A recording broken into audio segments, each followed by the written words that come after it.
I'm Louie Gamino with EnviroscapeLA.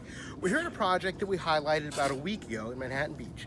The issue or the particular focus of this project is we are applying, and then we're doing a little bit of research and development and follow-up on what organic weed killers work best. So on this property we sprayed 4 different organic weed killers that they all state they're organic and they're people safe and pet safe.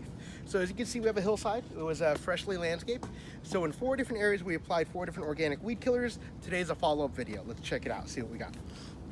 We are doing a little bit of landscaping here, but the first test plot we applied the Doctor's Earth organic weed killer.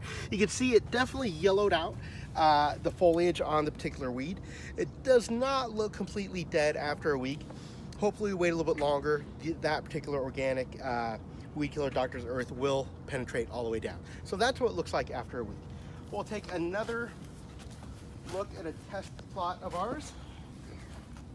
On the second area, this is the Avenger product. And you can see it yellowed out a little bit, but the weeds are still coming through there. So that is the Avenger. On the third area up here, we have the EcoSmart organic weed killer. And you can see it yellowed out. Hopefully it's gonna die. Some areas are green, they are coming back to life.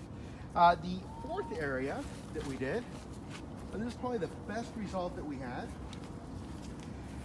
this is called the Burnout product.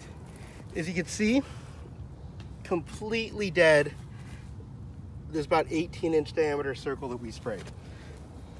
So of the 4 different weed killers that were labeled organic, meaning organic says on the label people safe, pet safe, we did the 4 of them, 4 different test plots. The one we had the best results with was the Burnout. So just another tip, when you think sustainability, think Enviroscape LA.